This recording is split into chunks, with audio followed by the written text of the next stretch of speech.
selama ini. Cerita ini diawali ketika sebuah keluarga pasangan suami istri Yakub dan Monica bersama kedua anaknya David dan kakaknya Anne. Yakub dan Monica berasal dari Korea.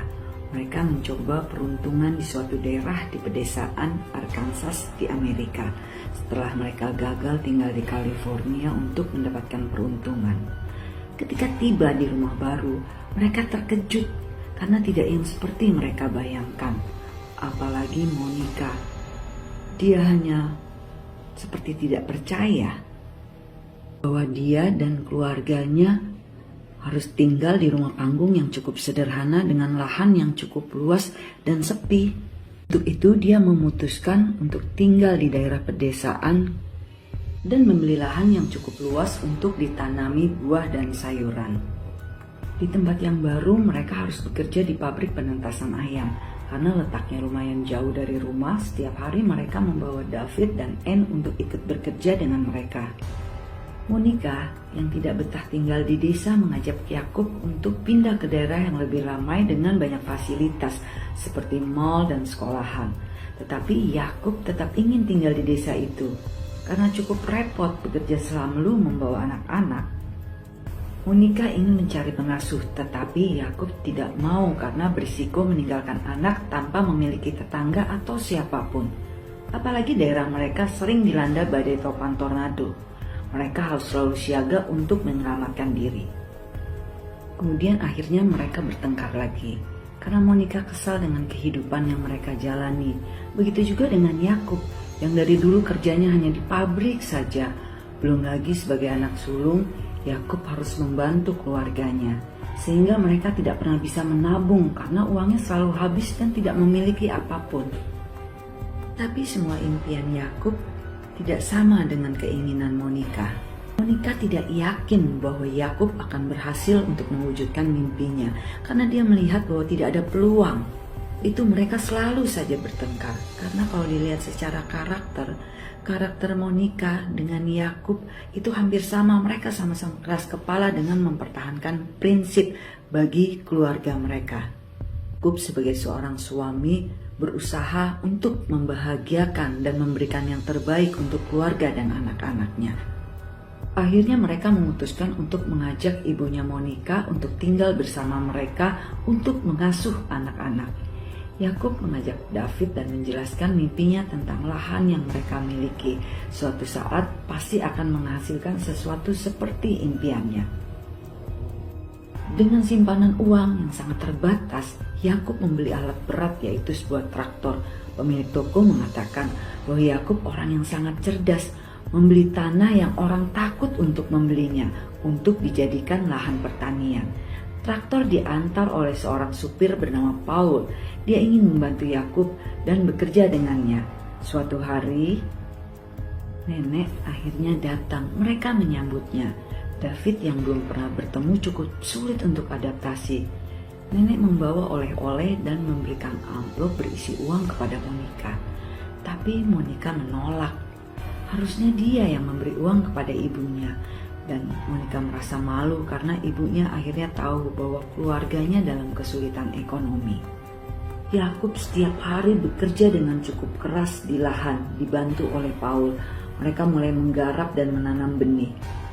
David dan Anne yang kini dijaga oleh neneknya merasa heran karena neneknya tidak seperti seorang nenek sesungguhnya. Karena neneknya tidak bisa memasak dan memanggang cookies.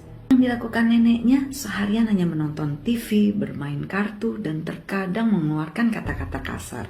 Nenek mereka jauh berbeda dari apa yang mereka bayangkan selama ini. Suatu hari, nenek, David, dan Anne berjalan ke dalam hutan. Neneknya menanam bibit minari yang berasal dari Korea yang memiliki banyak khasiat. Saat berkumpul, nenek berkata kepada Yakub bahwa dia harus menanam minari yang nanti kelak akan tumbuh subur. Mungkin keinginan nenek ini adalah suatu harapan atau merupakan suatu firasat atau pertanda. Dan Yakub berkata akan mempertimbangkan tawaran nenek tersebut. Penggalan kalimat yang dikatakan nenek adalah sesuatu hal yang biasa, tetapi itu bisa merupakan suatu doa. Dan siapa yang akan menyangka penggalan kalimat dari nenek merupakan suatu cikal bakal dari keberhasilan bisnis mereka. Sebagai seorang suami, Yakub tahu bahwa Monica tidak bahagia dan merasa sangat kesepian. Dia kemudian mengajak keluarga mereka untuk pergi ke gereja. Di dalam gereja mereka bertemu dan berkenalan dengan beberapa orang. David dan Anne pun akhirnya memiliki teman. Suatu hari nenek menyuruh David untuk mengambilkan air minum ketika dia sedang menonton TV. Tapi David berbuat iseng. Dia mengisi mangkuk air dengan air kencingnya. Yakub tahu dan marah besar. Kemudian dia menghukum David. David disuruh meminta maaf pada sang nenek. Tetapi alih-alih sang nenek malah tertawa dan merasa bahwa itu adalah sesuatu hal yang biasa yang dilakukan pada anak kecil.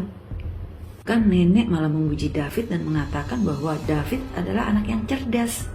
Hari terus berganti. Tak terasa tanaman yang ditanam Yakub tinggal dipanen, tapi terancam gagal karena mengalami kekeringan air.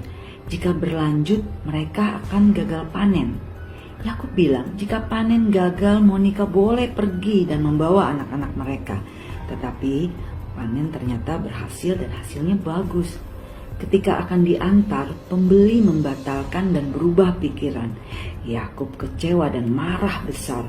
Akhirnya, karena banyak tagihan, Yakub kembali bekerja di pabrik seperti Monica. Di waktu lain, nenek dan David kembali ke hutan untuk melihat tanaman minari yang kini telah tumbuh subur. Nenek bilang bahwa tanaman minari bisa dinikmati oleh semua orang, baik orang kaya maupun miskin, dan banyak sekali manfaatnya. Bisa untuk kimchi, rebusan, dan dibuat untuk obat. Suatu hari, secara tiba-tiba, nenek terserang stroke dan masuk rumah sakit. Monica merasa bersalah karena telah menelantarkan keluarganya. Dan dia berniat untuk kembali ke California. Setelah dirawat di rumah sakit, nenek pun pulang, walau tangannya tidak bisa normal lagi akibat kena stroke. Nenek yang dulu sebelum kena stroke adalah nenek yang aktif dan selalu tidak bisa berdiam diri, ini setelah terserang stroke tidak bisa seperti dahulu lagi. Suatu hari karena suatu keperluan, keluarga mereka akan pergi ke kota dan akan memakan waktu yang cukup lama. Sampai larut malam baru mereka kemungkinan akan pulang. Sebelum berangkat, Monica telah menyiapkan berbagai keperluan untuk ibunya, agar ibu dapat dengan tenang ditinggal di dalam rumah sendirian. Setibanya di kota, mereka pergi ke sebuah rumah sakit dan memeriksa jantung David. Jantung David sedari kecil memang memiliki suatu kelainan. Ketika David besar nanti, dia akan melakukan suatu operasi. Sambil menunggu hasil pemeriksaan dari dokter, Monica meminta Yakub untuk ikut bersamanya kembali ke California. Rasa bahwa tidak sanggup tanpa Yakub berada di sampingnya. Tapi David tetap ingin bertahan dan berjuang untuk mewujudkan impiannya. Tidak ingin kembali ke California dengan sebuah kegagalan lagi. Tapi Monica berkata bahwa hal yang lebih penting adalah mereka tetap bersama-sama. Tetapi tampaknya Yakub tidak ingin pergi. Dia memilih untuk tetap tinggal dan menuntaskan apa yang telah dia kerjakan.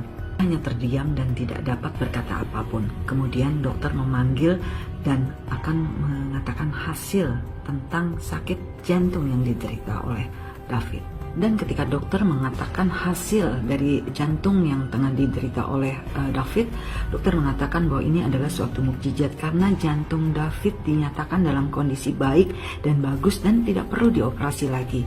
Yakub berkata bahwa mungkin ini adalah dari hasil air yang mereka minum setiap hari dan diambil dari mata air di lahan mereka. Sebelum pulang, mereka mampir di sebuah toko dan menawarkan hasil kebun, yaitu buah-buahan yang telah dipanen. Dan pemilik toko tampaknya tertarik dan ingin bekerja sama dengan Yakub sebagai pemasok buah di tokonya. Yakub sangat gembira mendengarnya, tapi tidak begitu dengan Monique karena dia merasa Yakub lebih mementingkan kebunnya daripada bersama keluarga. Mereka kemudian bertengkar. Monique memutuskan untuk pergi dengan anak-anaknya. Di sisi lain, di dalam kegelapan malam terlihat nenek tengah duduk menunggu mereka pulang. Di depannya tampak nenek tengah membakar sampah. Tapi tiba-tiba api merambat dengan cepat membakar jerami yang ada di sekitar nenek. Api terus merambat masuk ke dalam gudang, tempat Yakub menyimpan semua hasil panennya. Kemudian Yakub dan Monika yang menuju perjalanan pulang dan hampir sampai di rumah mencium bau asap yang terbakar. Kemudian dengan bergegas mereka melihat gudang tampak terbakar. Yakub bergegas menuju gudang menyelamatkan sisa-sisa hasil panen yang masih bisa mereka selamatkan. Dia bergegas menolong ibunya dan kemudian membantu Yakub menyelamatkan sisa panen mereka. Tapi terlambat, semua sudah habis terbakar, tidak ada yang tersisa lagi. Kobaran api, Yakub mencari Monika yang ternyata Monika berada di dalam kobaran api. Monika hampir tewas tetapi akhirnya dapat diselamatkan oleh Yakub. Melihat kejadian itu merasa sangat bersalah dan pergi. Tapi akhirnya dapat dibujuk untuk pulang. Cerita tampak Yakub dan David tengah berjalan menuju tempat tanaman minari tumbuh. Dia kemudian memetik tanaman minari yang telah tumbuh dan subur di sana. Akhirnya tanaman minari menjadi suatu ladang bisnis untuk keluarga mereka.